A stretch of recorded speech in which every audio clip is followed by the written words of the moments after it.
गांव की गरीब लड़की। राजस्थान के एक गांव में राधिका नाम की एक बहुत ही सुंदर लड़की रहती थी। वह एक गरीब परिवार से थी। उसके पिताजी घर का खर्च पूरी तरह से नहीं उठा पाते थे, इसलिए राधिका जंगल से लकड़ियां काटकर उन लकड़ियों को बाजार में बेचती थी। इस तरह से उनका घर का खर्चा चलता था। राधिका अब 21 साल की हो गई थी और उनके माँ बाप को अब चिंता होने लगी थी कि उसकी शादी बिना पैसों के हम कैसे करेंगे। मगर राधिका को अपनी शादी की कोई भी परवाह नहीं थी, क्योंकि वो अपने परिवार से बहुत प्यार करती थी और राधिका इतनी खूबसूरत थी कि उसके कई रिश्ते आते रहते थे, मगर वो सबको मना कर देती थी। पर किशन नाम का एक लड़का राधिका से बेहद प्यार करता था और राधिका के मना करने के बावजूद वो रोज बाजार में राधिका की लकड़ियां बिकवाने पहुंच जाता था। राधिका किशन से प्यार नहीं करती थी, क्योंकि शायद राधिका को किशन के प्यार पर भरोसा नहीं था। किशन भी एक गरीब परिवार का ही लड़का था।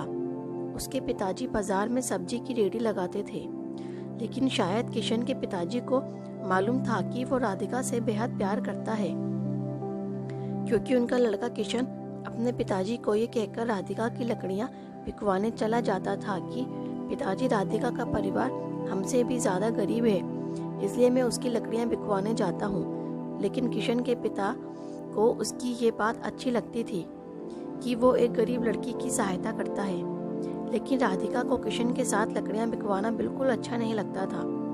और एक दिन राधिका ने किशन के पिताजी से उसकी शिकायत ही कर दी कि उसके पिताजी से ये कहा कि किशन उसकी जबरदस्ती मदद करता है। इसे ये कह दीजिए कि आज के बाद मेरी लकड़ियां बिकवाने मेरे साथ न आए और मुझे इसकी सहायता की बिल्कुल भी जरूरत नहीं है। ये कहकर राधिका वहां से चली जाती है। राधिका की ये बात सुनकर किशन बहुत उदास हो जाता है और वह अपने कमरे में चला जाता है।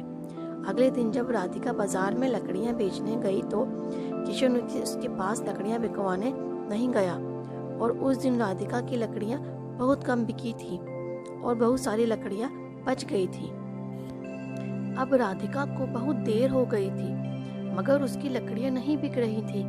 तब उसने सोचा कि आज तो बहुत कम लकड़ियां बिकी हैं और घर का खर्च कैसे चलेगा। ये सोचकर वो घर चली जाती है। राधिका जब घर पहुंचती है तो वो क्या देखती है कि उसके पिताजी की तबीयत बहुत ज्यादा खराब थी और उसकी माँ रो रही थी और रोते रोते कह रही थी कि बेटा, तुम्हारे पिताजी को जल्दी अस्पताल ले चलो, मैं बहुत देर से तुम्हारा ही इंतजार कर रही थी। जल्दी किसी तांगे वाले को बुलाकर लाओ ताकि तुम्हारे पिताजी को जल्दी अस्पताल लेकर चले।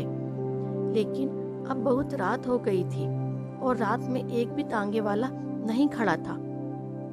राधिका अब बहुत परेशान हो गई, मगर उसे कोई भी रास्ता नहीं दिख रहा था। तभी उसे किशन की याद आई और वो दौड़ी दौड़ी किशन के घर पहुंची। फिर वो जोर जोर से उसके दरवाजे खटखटाने लगी।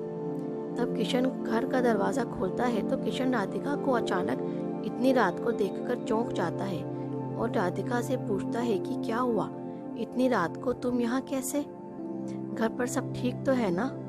तभी राधिका कहती है कि किशन, मेरे पिताजी की तबीयत बहुत खराब है और उन्हें अस्पताल लेकर जाना है, मगर बाजार में एक भी तांगे वाला नहीं है।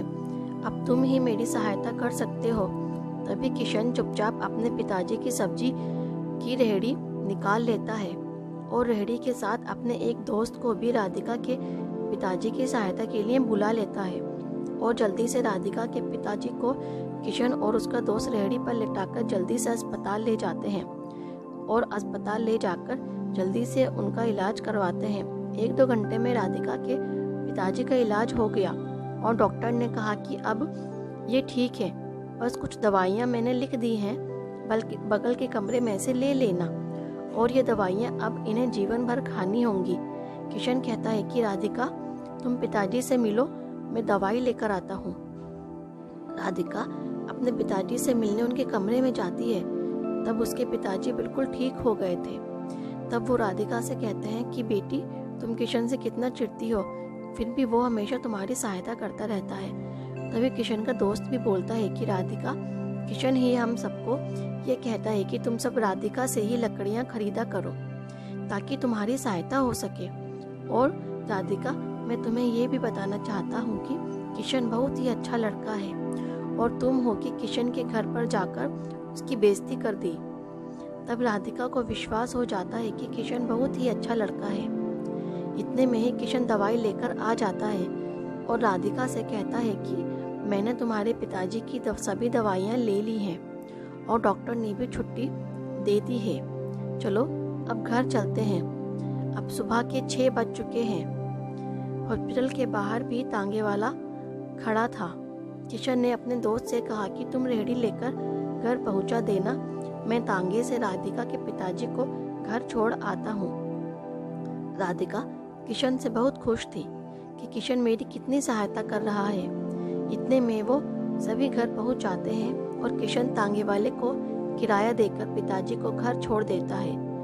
तभी किशन जाने लगता है तो राधिका उसे बाहर रोककर उसका हाथ पकड़कर उससे माफ़ी मांगती है और ये कहती है कि किशन, कल से तुम मेरी लकड़ियाँ बिकवाने आ जाना, क्योंकि अब तुम्हारे बिना मेरा लकड़ियाँ बेचने का बिल्कुल भी मन नहीं करता। और हाँ, शादी के बाद भी तुम मुझे बाजार में लकड़ियाँ बेचने भेजोगे।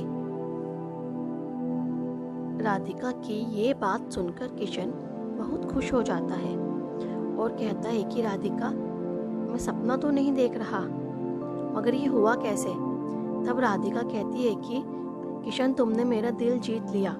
एक दिन था जब मैं दुनिया के सभी लड़कों से बहुत नफरत करती थी, मगर आज मुझे पहली बार तुमसे बेहद प्यार हो गया।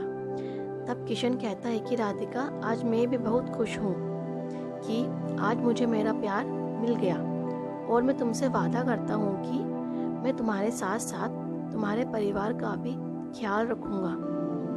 तो दोस्तों, राधिका को अपने परिवार से बहुत प्यार था, इसलिए उसको ऐसा जीवन साथी मिला जो उसके साथ साथ उसके परिवार का भी ख्याल रखेगा।